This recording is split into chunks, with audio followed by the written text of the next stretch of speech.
जब न दिन था न रात, जब न धरती थी न आकाश, जब न सूर्य था न चंद्रमा, न ऊंचाई थी न नीचाई।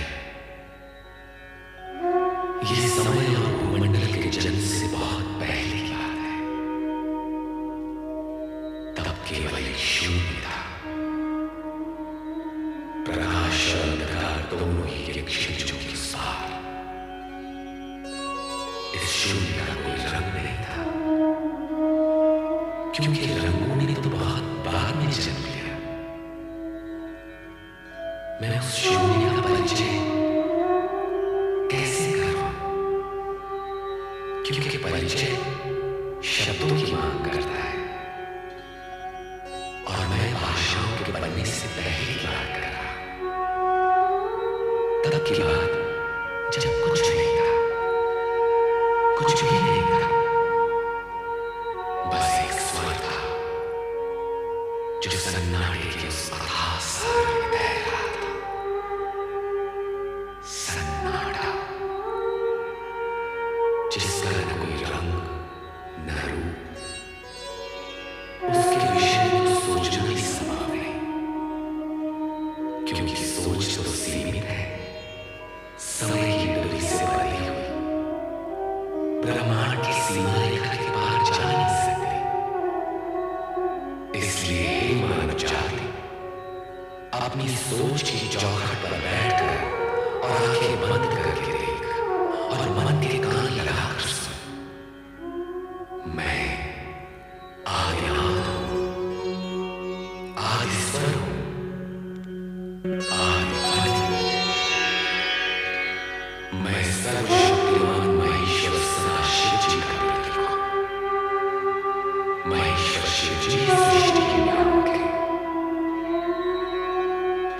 आदिदेवता सर्वशक्तिमान महेश्वर सदाशिव जी का सात्विक रूप, जो पंचानन है, उस स्वरूप का प्रत्यक्ष दर्शनार्थ मैं स्मरण करता हूं।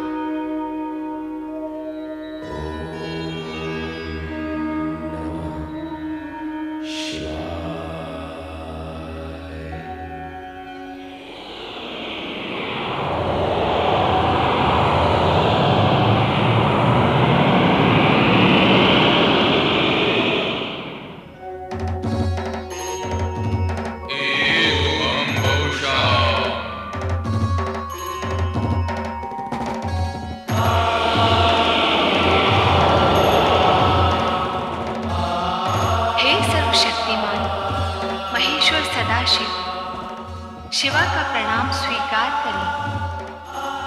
हे मैंने तुम्हारा निर्माण नहीं किया, मैं तुम्हारा सृजन, मेरा तुम्हारा अस्तित्व तो साथ ही का है। तुम मुझ में हो और मैं तुम में, तुम्हारे बिना तो हो ही नहीं सकता। अतः मैं तुम्हें सादर प्रणाम करता हूँ। हे सर्वशक्तिमान। हाँ, शक्तिमान तो हूं, किंतु मेरा शक्तिमान होना ही तो तुम्हारे होने का प्रमाण है। यदि तुम न होती तो मैं शक्तिमान कैसे होता? अतः हे शिवा, न तुम्हारे बिना मेरा संभव है, न मेरे बिना तुम्हारा होना। और इस होने और ना होने के बीच क्या है? होने और न होने के बीच है जो होने वाला है। ओम के अंकुर स्वर के बीच। हे सर्वशक्तिमान, तो ये बताइए अब हम क्या करें? क्योंकि यदि आकार लिया है तब तो कर्म करना ही होगा। तो पहले कर्म की परिभाषा बनाएं। कर्म वो है जिसका परिणाम आनंद हो। और स्वयं आनंद क्या है? सभी कुछ बनाना पड़ेगा। सुख, दुख, आनंद, प्रकाश, अंधकार, जीवन, मृत्यु। इस शून्य को करना पड़ेगा। तो आइए निर्माण कार्य आरंभ करें। आरंभ अर्थात ना होने से होने का अंकुर फूटना आरंभ है शक्तिमान। तो एक और शब्द बनाए, आरंभ अकेला क्यों नहीं? आरंभ और अंत। तो इस नवीन शब्द अंत की परिभाषा? अंत की परिभाषा आरंभ बनाएगा। तो हे सर्वशक्तिमान, आरंभ का कार्य आरंभ करो, जिससे मैं अंत का अर्थ समझ सकूं। तो आइए निर्माण कार्य आरंभ करें। एवं बहुशः।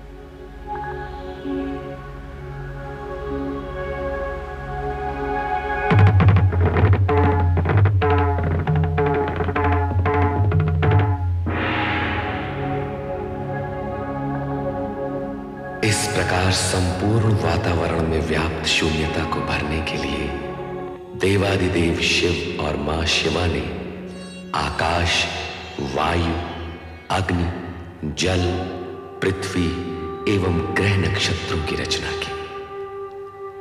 तत्पश्चात स्वयं की रचाई गई आनंदपूर्ण इन रचनाओं के परमाणुओं में लय, ताल, स्पंदन और गति को संतुलित रखने तथा सृष्टि में कल्याणकारी तत्वों का समावेश करने के लिए प्रथम 6 रागों भैरव, श्री, बसंत, मेघ, मल्हार व नट नारायण का सृजन किया।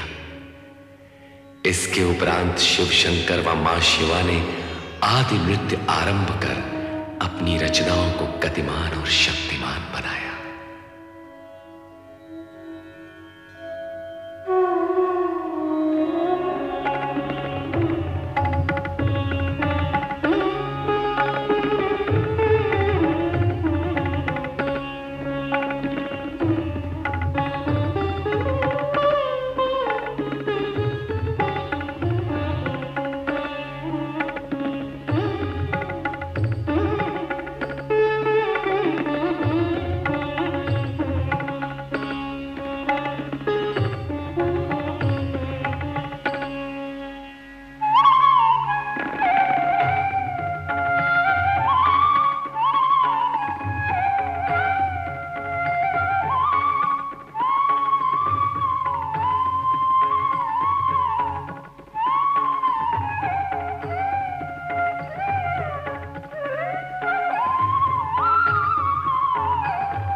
शिवाय।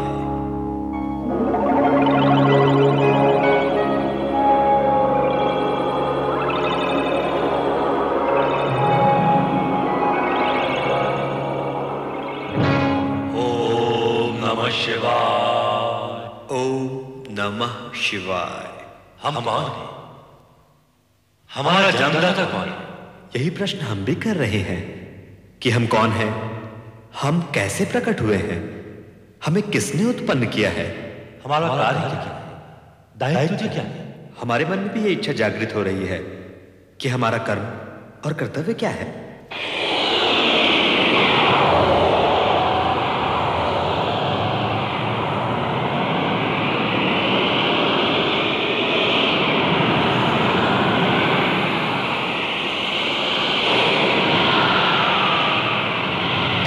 सर्वव्यापी चतुर्भुज श्री हरि विष्णु जी,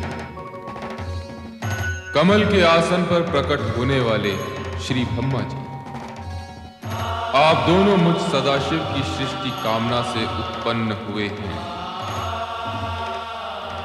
मैं ही आपका जन्मदाता हूं। यदि अपने अन्य प्रश्नों के समाधान के इच्छुक हो तो इस ज्योति स्तंभ के आदि अंत का संधान कीजिए, मेरे स्वरूप में प्रवेश कीजिए, मेरे ओर छोर का पता लगाइए। आप सर्वशक्तिमान महेश्वर सदाशिव जी हैं।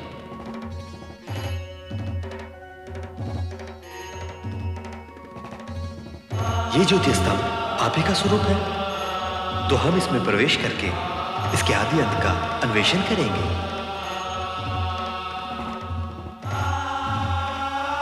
ओम नमः शिवाय।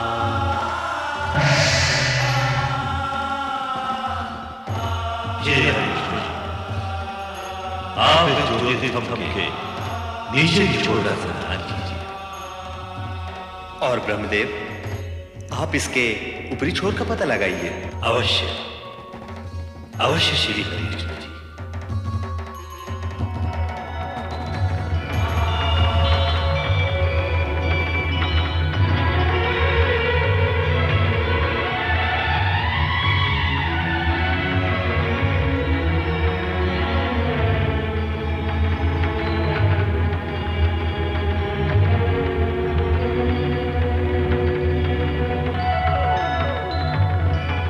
सर्वशक्तिमान महेश्वर सदाशिव जी के ज्योति स्वरूप के आदि अंत का संधान करते हुए श्री ब्रह्मा जी और श्री हरि विष्णु जी की यात्रा निरंतर चलती रही। इस बीच समय का चक्र घूमता चला गया, कई युग बीत गए, परंतु श्री ब्रह्मा जी और श्री हरि विष्णु जी सर्वशक्तिमान महेश्वर सदाशिव जी के ज्योति स्तंभ के ओर छोर का पता नहीं लगा पाए। जल क्या, स्थल क्या, आकाश क्या, क्या क्या अंतरिक्ष, जहां भी देखो वही आदिदेव श्री सदाशिव की ज्योति स्वरूप से माया का विस्तार दिखता है, जिसका और छोड़ पाना असंभव है, नितांत असंभव। अंत में दोनों अपने प्रस्थान बिंदु की ओर मुड़े और एक स्थान पर उनकी भेंट हुई।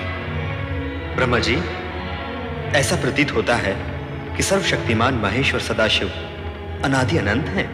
तब तो हमें संधान यात्रा छोड़कर सर्वशक्तिमान महेश्वर श्री सदाशिव से निरंतर करना होगा।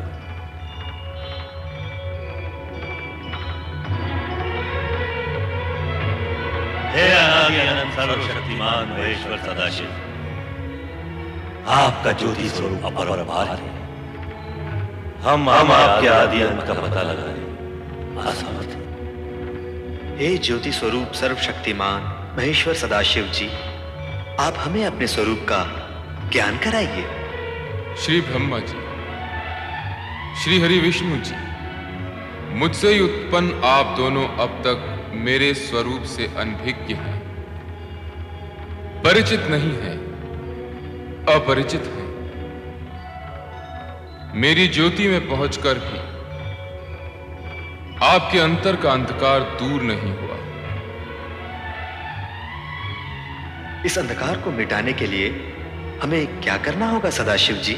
हमारे अज्ञान अंधकार को मिटाने का उपाय बताइए महेश्वर सदाशिव जी।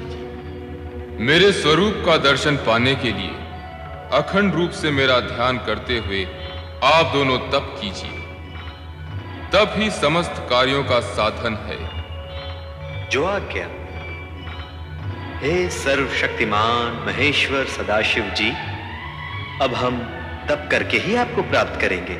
अवश्य महेश्वर सदाशिव जी, हम यही करेंगे। तप करने से आपकी दृष्टि निर्मल होगी और तब मैं साक्षात प्रकट होकर आपका मार्गदर्शन करूंगा। अब आप दोनों तप में लीन हो। ओम नमः शिवाय। ओम नमः शिवाय। ओम नमः शिवाय। ओम नमः शिवाय। ओम नमः शिवाय। ओम नमः शिवाय। ओम नमः शिवाय। ओम नमः शिवाय। ओम नमः शिवाय। ओम नमः शिवाय। ओम नमः शिवाय। ओम नमः शिवाय। ओम नमः शिवाय। ओम नमः शिवाय। ओम नमः शिवाय। ओम नमः शिवाय। ओम नमः शिवाय।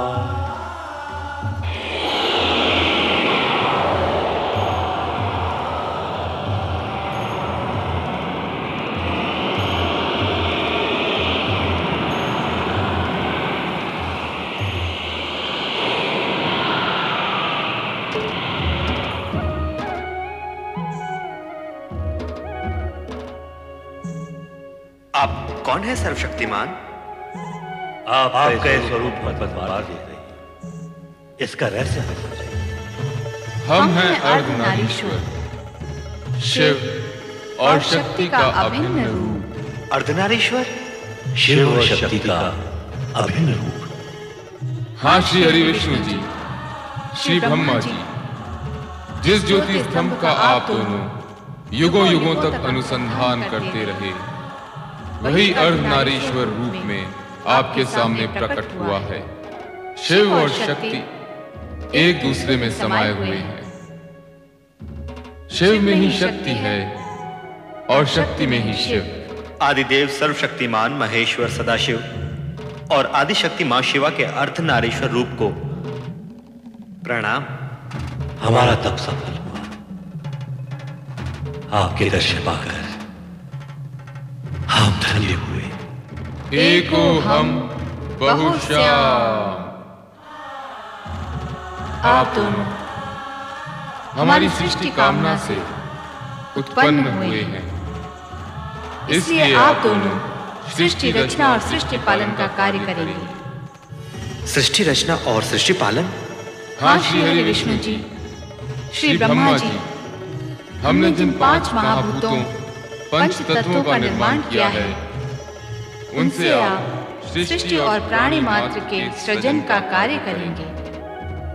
और श्री हरि विष्णु जी, श्री ब्रह्मा जी, जिस सृष्टि का सृजन करेंगे उसका आप पालन करेंगे। जो आ गया अर्धनारीश्वर।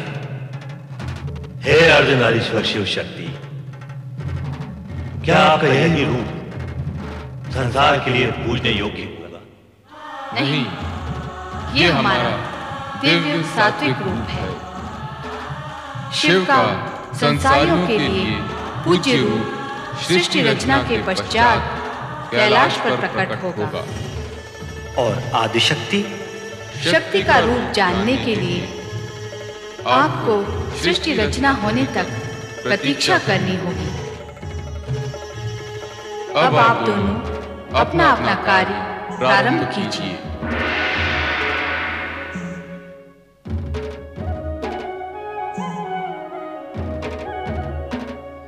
श्री ब्रह्मा जी, अब आप ब्रह्मलोक में स्थित होकर सृष्टि रचना का कार्य प्रारंभ कीजिए। अवश्य श्री हरि विष्णु जी।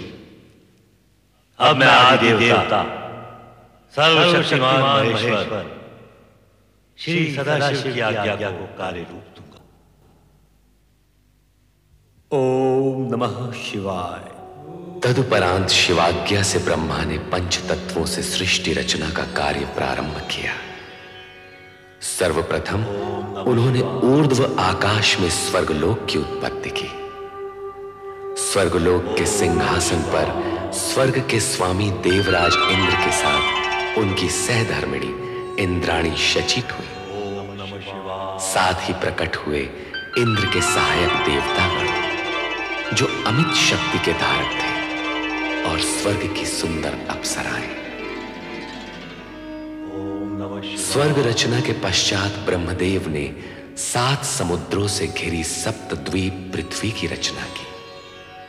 ये पृथ्वी पर्वतों, वृक्ष, लताओं और झरनों से पूर्ण थी। पृथ्वी पर भांति भांति के जीव जंतु, पशु पक्षी वन प्रदेशों में प्रकट हुए। स्वर्गलोक तथा पृथ्वी लोक की रचना के पश्चात ब्रह्मा ने पाताल लोक तथा नरक की स्थापना की। पाताल लोक के साथ ही वहां रहने वाले असुरों की उत्पत्ति हुई। तत्पश्चात ब्रह्मा ने सप्तर्षि वशिष्ठ, मारीच, अत्रि, अंगिरा, पुलह, क्रतु तथा पुलत्स्य प्रकट किए।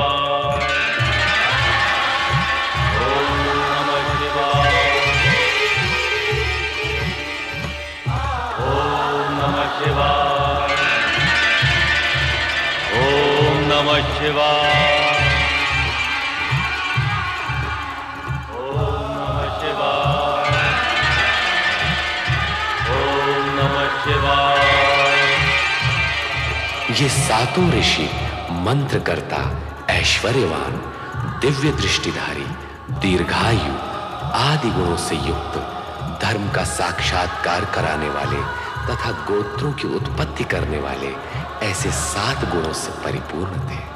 हे सप्तऋषियों, अब नवमंडल में अपना अपना स्थान ग्रहण करके विधि द्वारा निर्मित कार्य प्रारंभ कीजिए।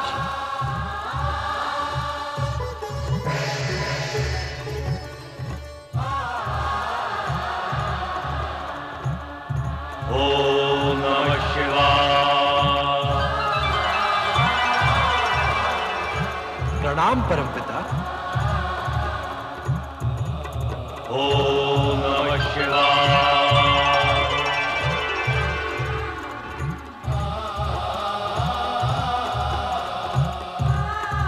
हमारे लिए क्या आज्ञा है ब्रह्मदेव? कामदेव, तुम्हारा कार्य होगा जुगलों में कामेच्छा उत्पन्न करना। और वसंत, तुम प्रकृति में सौंदर्य प्रकट करोगे। सृष्टि की रचना के लिए यह अति आवश्यक अंग है।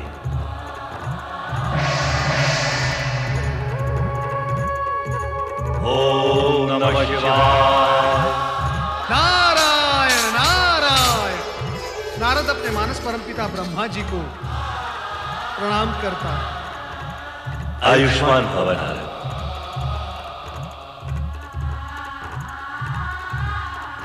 तुम श्री हरि विष्णु के परम भक्त के रूप में प्रसिद्ध होकर संसार में धर्म और भक्ति का प्रचार करते हुए संसारियों की उलझी हुई समस्याएं सुलझाओगे।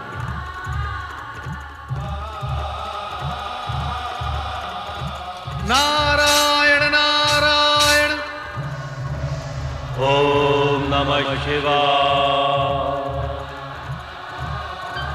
ओम नमः शिवाय शिवाय। ओम नमः शिवाय।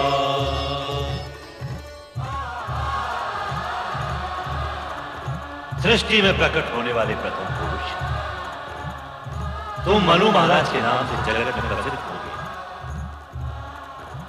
और सृष्टि में प्रकट होने वाली प्रथम नारी संसार तुम्हें शतरूपा के नाम से सदा स्मरण करेगा।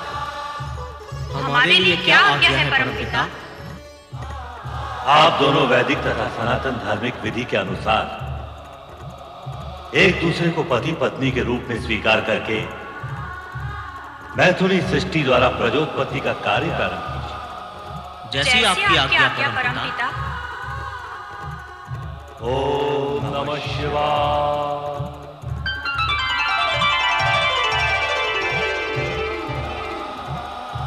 मेरे लिए क्या आज्ञा है परमदेव ब्रह्मा जी? संध्या, तुम मनुष्यों में यज्ञ हवन की रुचि जगाने, इष्ट देवों तथा पितरों के प्रति आराधना का माध्यम बनने के लिए प्रकट हुई। तुम धर्म ऋषि के आश्रम में स्थान ग्रहण करो। जैसी आज्ञा परमदेव की। ओम नमः शिवाय। हे सदाशिव, आपकी इच्छा से ही हम ब्रह्मा विष्णु उत्पन्न हुए, सारी सृष्टि समष्टि प्रकट हुई। आप ही समस्त ज्ञान विज्ञान, कला नृत्य, संगीत और विद्याओं के आदि स्रोत हैं।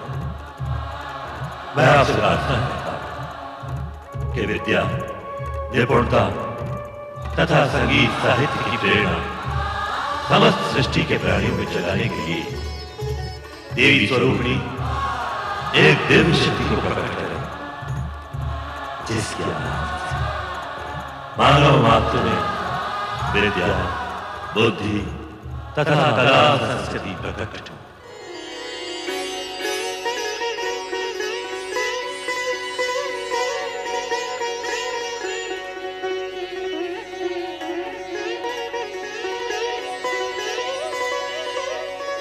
सृष्टि के सृजनकर्ता ब्रह्मा जी, आपकी तथा सदाशिव की इच्छा से मैं वीणा पाणी सरस्वती आपके सन्मुख प्रकट हुई हूँ। मेरे लिए क्या आज्ञा है? हे महादेवी सरस्वती, इस सृष्टि में कला, संगीत, ज्ञान विज्ञान एवं समस्त विद्याएं तुम्हारी उपासना से सिद्ध होंगी। जिज्ञासा ही मानवता को विद्या प्रदान करती है। मेरी यही कामना है। सृष्टि के सृजनहार ब्रह्मा जी की इच्छा का आदर अवश्य करूंगी। इस प्रकार ब्रह्मा सृष्टि की रचना में इतने आत्मविभोर हो गए कि वे अपने मानस में उत्पन्न अपने पुत्र दक्ष को प्रकट करना सर्वथा भूल गए। तब स्वयं दक्ष ने पीड़ित होकर ब्रह्मा को कठोर शब्दों में स्मरण कराया। मुझे भी प्रकट कीजिए परमपिता। आप अपने पुत्र दक्ष को उत्पन्न करना कैसे भूल गए? परमपिता, आपके मन में मेरा उद्भव हो चुका है। मैं अपने बाहर आने का मार्ग खोजते खोजते आपके चरण के अंगुष्ठ तक आ पहुंचा हूं। मुझे भी प्रकट कीजिए परमपिता, मुझे भी प्रकट कीजिए। दक्ष, मैं अपने से उत्पन्न मानस पुत्र पुत्रियों को देखने में ऐसा विभोर हुआ कि तुम्हारा ध्यान ही नहीं रहा।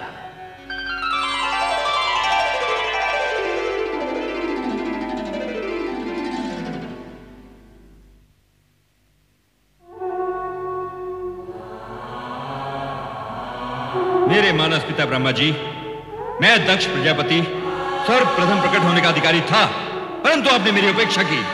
आपने ऐसा क्यों किया परमपिता? मैथुनी सृष्टि से प्रजोत्पत्ति का दायित्व सर्वप्रथम मनुष्य कृपा को पूर्ण करना है। अतएव तुम्हारा अंत में प्रकट होना उचित ही है। आप ही ने तो यह विधान निश्चित किया है परमपिता कि प्रजापति का पद सर्वप्रथम मुझे प्राप्त होगा। अवश्य। हम उस विधान के अनुसार ही कार्य करेंगे। परंतु पदोत्पादक तथा प्रजापति का कर्तव्य तुम विवाह करके ही पूर्ण कर सकोगे। अर्थात आपके कहने का तात्पर्य क्या है परमपिता? पहले तुम्हारा विवाह प्रजापति वीरण की पुत्री वीरणी से होगा, तत्पश्चात ही तुम प्रजापति के लोग। जाओ, पहले ये कार्य पूर्ण करो। सोच क्या रहे हो पुत्र दक्ष, तुम तो प्रजापतियों के आदर्श बनने जा रहे हो। जाओ, अपना दायित्व पूर्ण करो, तुम्हारा कल्याण हो। जो आज्ञा परमपिता।